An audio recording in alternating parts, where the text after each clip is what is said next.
bringing you news from around the world. This is Primetime News.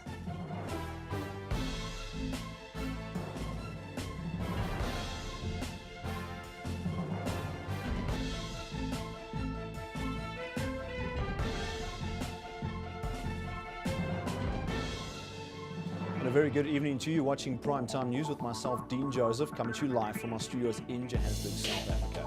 Right, well, coming in this evening, let's take a look at our headlines. Clashes resumed at Tripoli Airport this afternoon after attempts at a ceasefire failed.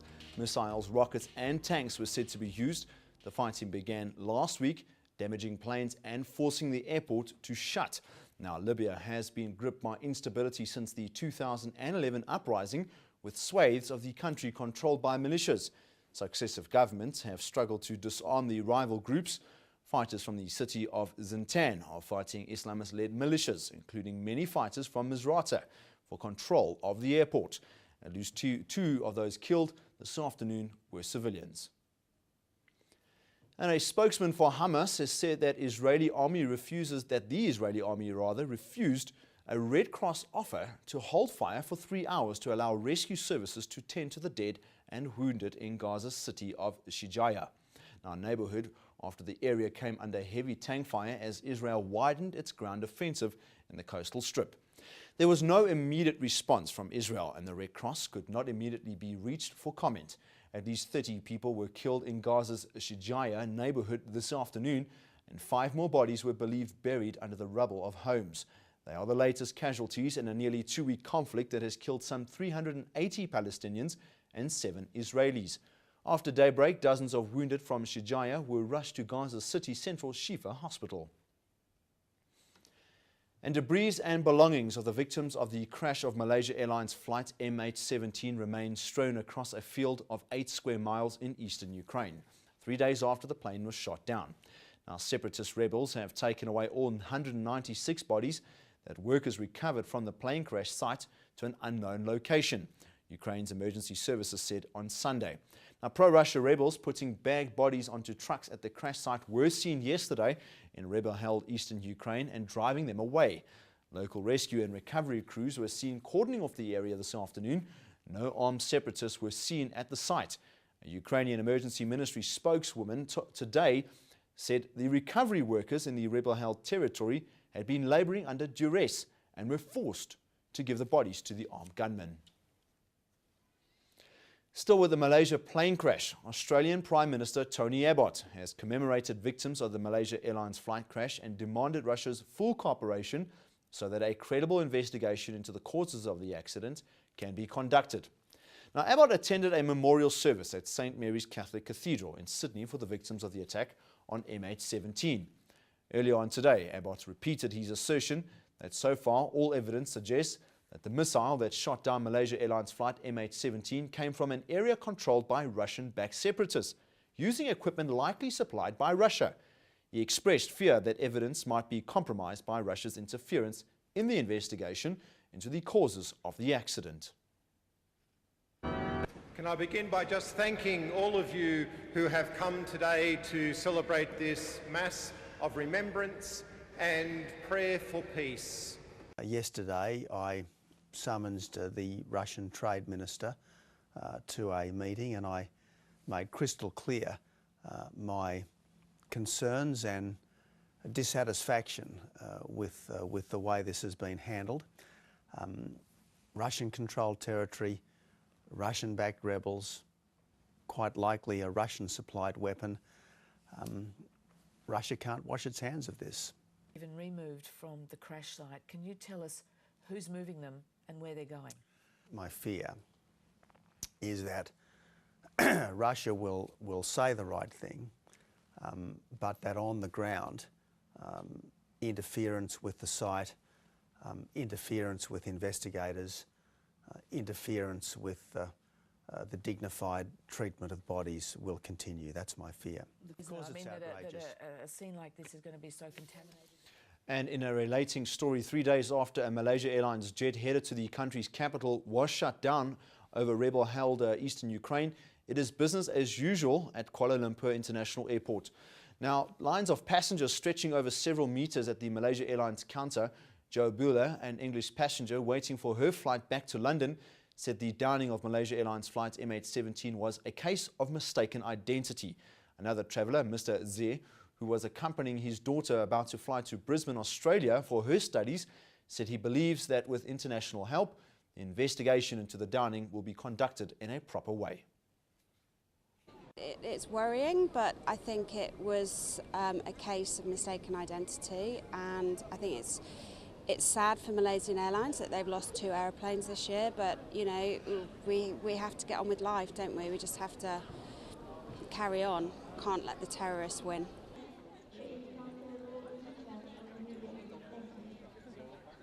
I think it will be solved eventually. International pressures will be there to make sure that this thing can, this whole thing can resolve in a proper way.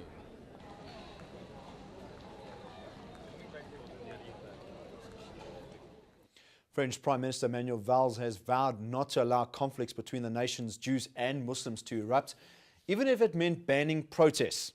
Valls was speaking at a memorial ceremony for the more than 13,000 Jews rounded up in the Paris region 72 years ago, with most held at a cycling stadium. He said the outburst of violence is unacceptable and justifies even more so the courageous decision taken by the Interior Minister to impose a ban on the protest to a protest in support of the people of Gaza held a week earlier, during which a synagogue was attacked. The strongest typhoon to hit southern China in 4 decades has killed 17 people after claiming at least 94 lives in the Philippines. Typhoon Ramusin killed 9 people and left 5 missing after hitting Hainan Island on Friday off China's southern coast.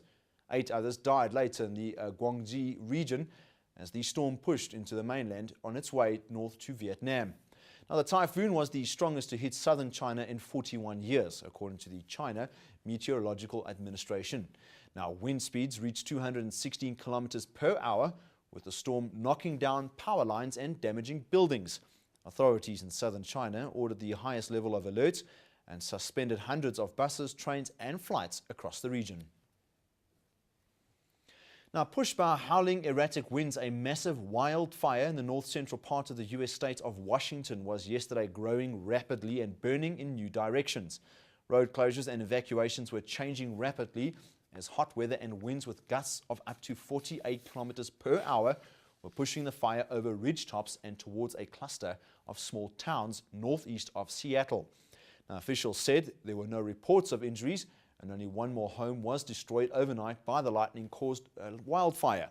Now, Vic Stokes, a rancher who lives in Twisp, a town in Metho Valley, northeast of Seattle, said the local residents put out some of these spot fires themselves since Thursday, getting little sleep. And then this morning it really started to pop up again with a little bit of heat, a little bit of wind, and then jumped the road a couple times. And fortunately, we had some initial manpower here to knock down those spot fires.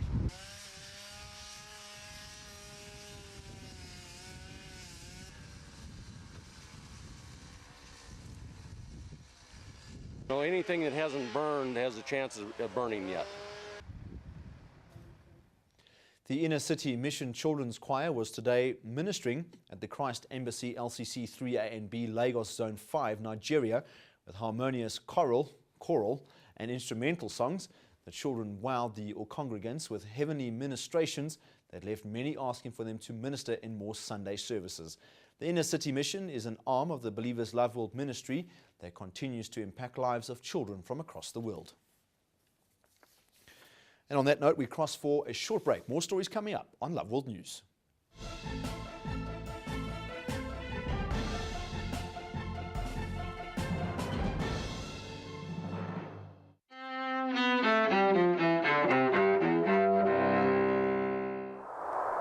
We copy you down, Eagle.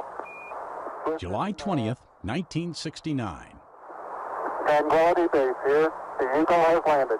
Neil Armstrong and Edwin Buzz Aldrin become the first men to walk on the moon.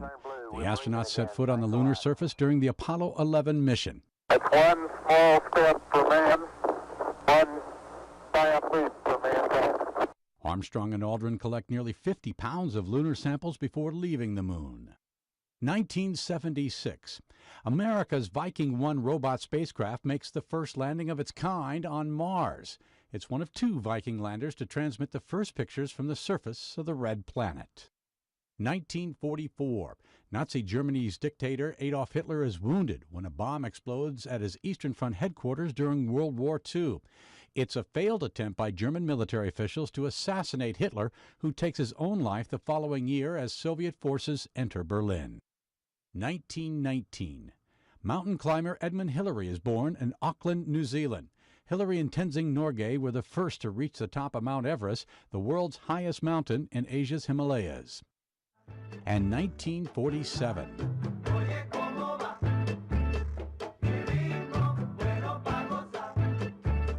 Carlos Santana, the guitarist and songwriter whose work blends rock, Latin American music, blues, and jazz, is born in Mexico. Today in history, July 20th.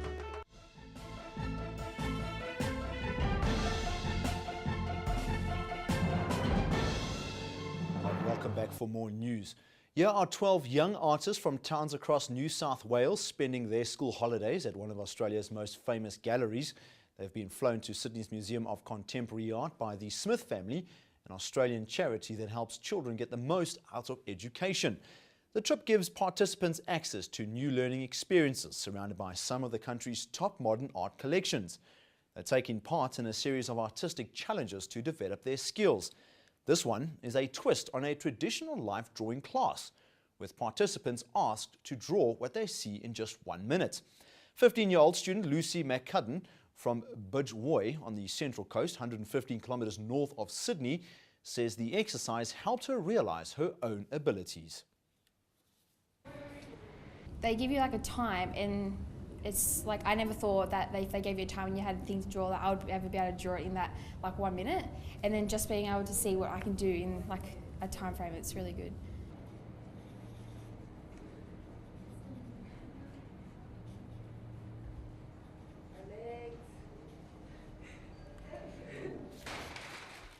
These 2 baby orphan elephants are making their way to their new homes.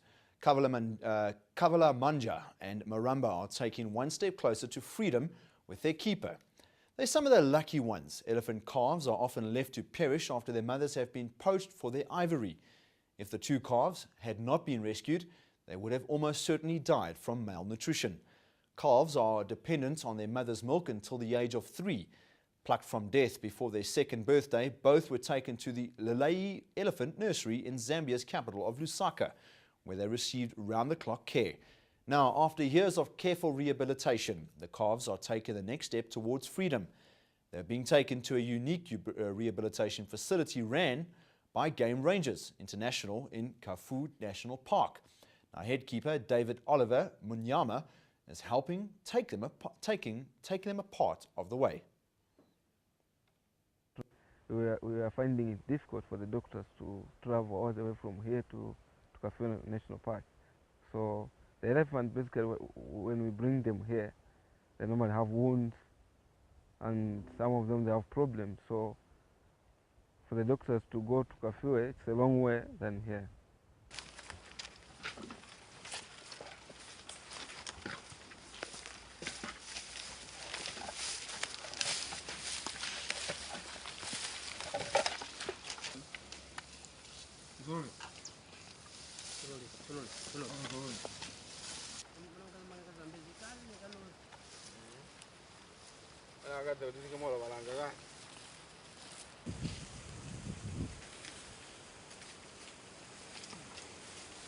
For me, I feel like I've done my best, and I'm very happy that she'll go in Kafue and meet others, and she'll be waiting for a releasing there to the bush. I'm very happy for her.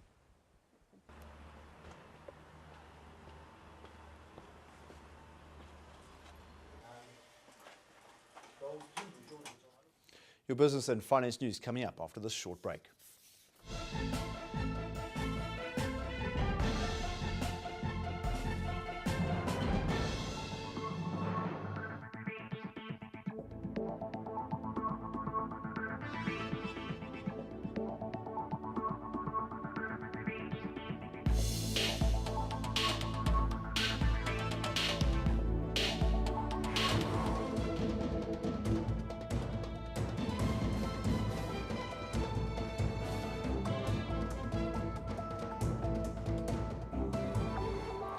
All right, now for your business and finance news. The presidents of China and Argentina have announced major economic agreements in Buenos Aires, including the financing by the Beijing government of 2 hydroelectric dams in the South American country.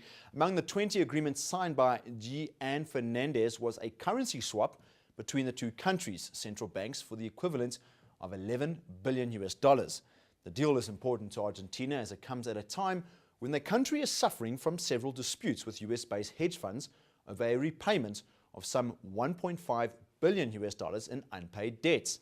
This is the first visit by a Chinese president to Argentina, its 5th largest trading partner in the region for over 10 years. And that sums up your business and finance news. Let's take a look at what's happening with your market indicators.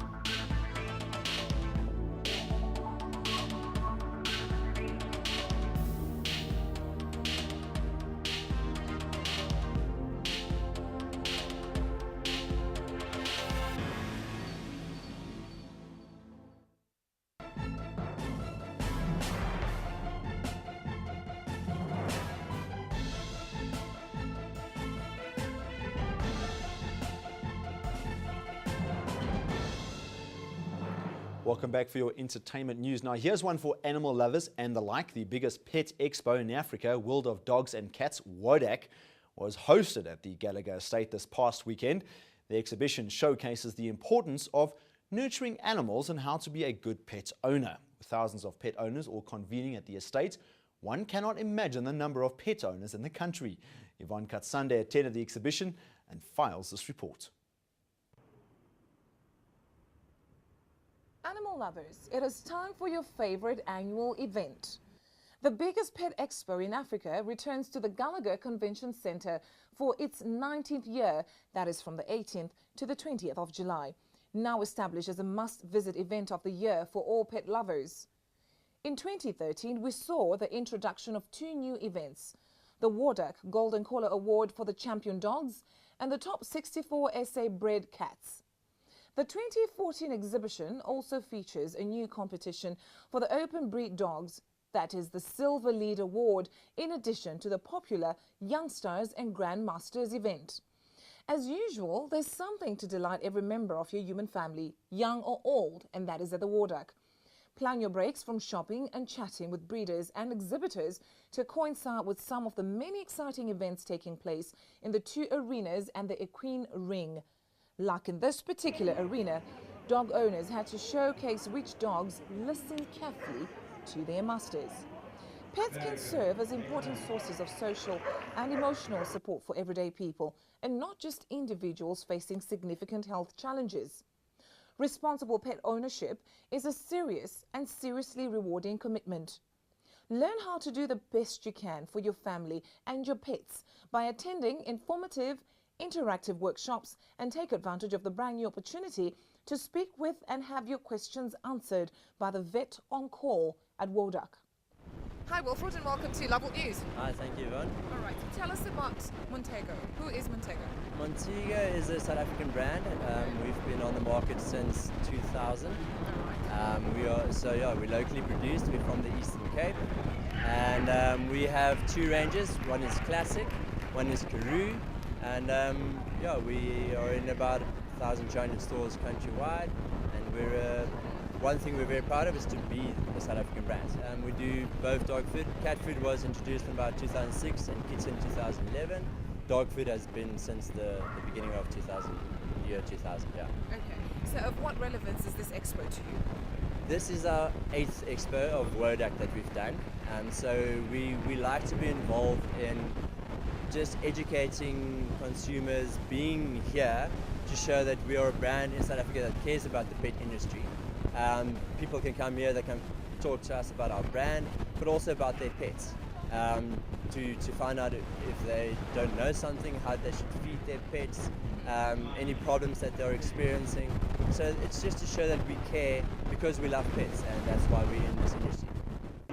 Water Pet Expo is acknowledged by all sectors of the pet industry as a major contributor to short and long-term industry growth. I enjoyed the animals and looking at the dog shows. Yvonne Katsande, Loveworld News, Gallagher Estate, Midrand. Well, very adorable pets indeed. Stay tuned for your weather update coming up next with Jackie Titis.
Thank you for staying with us. You're watching Sports News right here on Prime Time.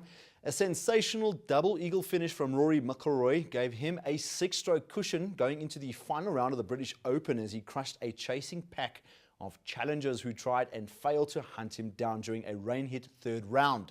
The 25-year-old Irishman, looking to add a third major to his collection and a first on British soil, started the day with a 4-stroke lead, but by the time he reached the 12th hole that had vanished, he was caught in a dogfight with American shotmaker Ricky Fowler, hungry to win his first major as well.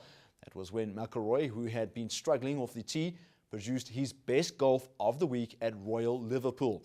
A birdie at 14 eased him back ahead, and with Fowler going off the boil, McIlroy has struck what could prove to be 2 tournament-winning blows with magnificent eagles at the 16th and 18th hole. That gave him a 68 and left him at 16 under for the tournament, 6 strokes clear of Fowler, who had 8 birdies en route to a 68.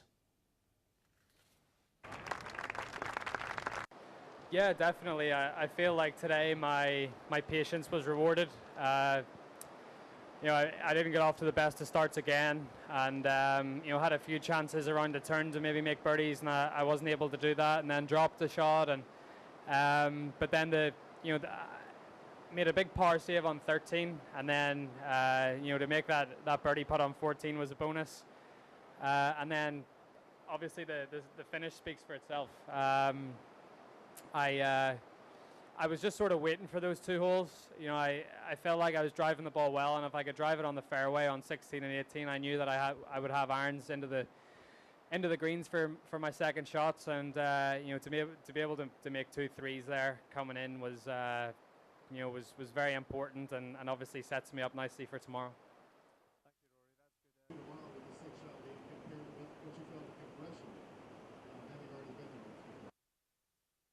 I'm comfortable in this position. I'm comfortable of sort of leading the tournament, and this is the third night in a row that I'll sleep on the lead. So I'm comfortable, and it helps that I've been in this position before, and I've been able to convert, and I've been able to get the job done. So comfortable with the position that I'm in, but just really comfortable with my golf game, comfortable with how I'm hitting it.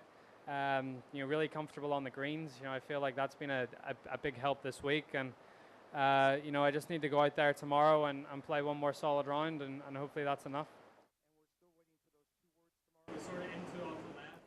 Right, well, that's our bulletin for this evening. Thank you again for being with us. We would like to remind you, please send your questions and comments to feedback@loveworldsat.org. That's your feedback, your questions and comments to feedback@loveworldsat.org. And your IWN, your eyewitness news clips to IWN@loveworldsat.org. From myself, Dean Joseph, and the crew of Primetime News, have a lovely evening. And remember, in all you're getting, get understanding.